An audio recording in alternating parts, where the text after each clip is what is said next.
it's also this thing, this need to belong and need to be accepted. Like we work to be accepted instead of work to be someone that you would want to be a part of the group. Instead of being like really honest about who you are and how you think and how you behave and how you operate in the world, instead of doing that and trying to prove upon that, you try to project an image of this. Well, then here's a question for us. Why is vice signaling so much more powerful than virtue signaling? Vice signaling, like a person who admits their problems, like an alcoholic who steps up and says, I've got a real issue. Could be that way, or it could be sort of Dan Bilzerian type vice signaling. Okay. Like, you want to know what I'm into? I'm into hot chicks, weed, and guns, and making tons of money and showing it off. Well, he's super honest. Right. You know, that's one of the reasons. And he's bulletproof in that regard. Like, you can't fuck with him. Like, you can't say, hey, look at you, you're just a playboy. He'd be like, yep. Yeah, I like girls. Yeah, it works. Yeah, what else? Right. You know, I'm nice. Like, he's a nice guy. Talk to Dan Bilzerian. He's friendly. He's not a bad guy. No, I mean, he had this post, which was he was, I think, offering a hand to a woman up a stair, and it said, "Come with me, I'll ruin your life, but it'll be fun." You know, it was just like, it's so disarming. Yeah. And I think that this is also partially, a secret to your success, which is that you're a nice guy. You're really into fighting. You hunt elk. You're clear about which ones you're going to kill, which ones you won't, based on the reproductive cycle.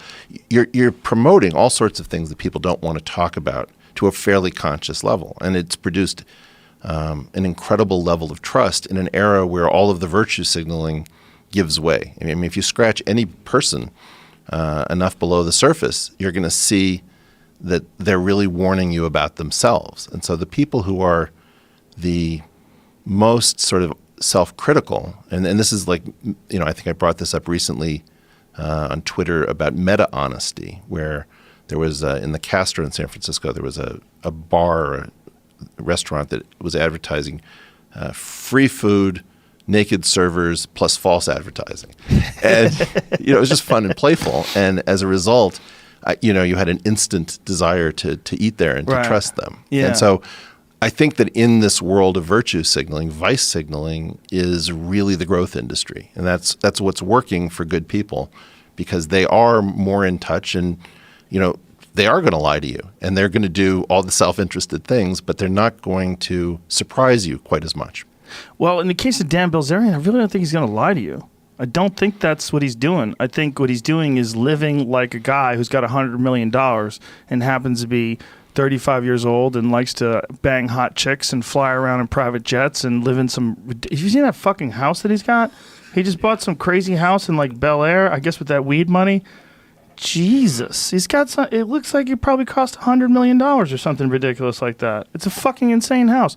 But that's what he likes. Yeah. The guy likes to drive around Ferraris, but he's a nice guy. So it's like, well, what's wrong with this picture? What's wrong with this picture is he's doing things that look at this. This is his house.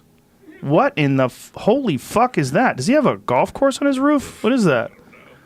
This is a fucking ridiculous house. Look at this fucking place. He gives his address out? Is that his address? It's pretty hard to hide that thing. Why the fuck would he give his address out? I don't think you can get there. It's in Bel Air. Whoa, look at this house. It's preposterous. Yeah. Anyway, this is what he likes. But why is that bad? I mean, look, we only have 100 years if everything goes perfect. I know. What do you give a shit?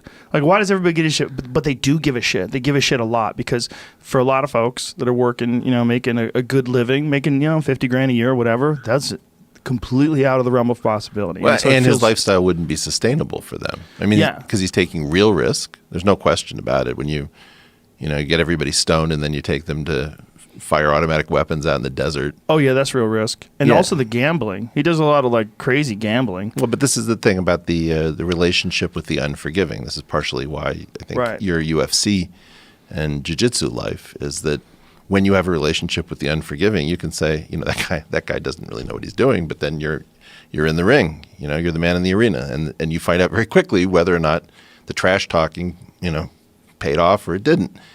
And I think that many people have no relationship with the unforgiving. Like you'll take them out on a hike into, let's say the Trinity Wilderness, and then 2 hours in, they'll just sit down and say, "I want to go home." Right. And you're thinking like, okay, you're signaling something, but there's no car service, and we're not calling a helicopter.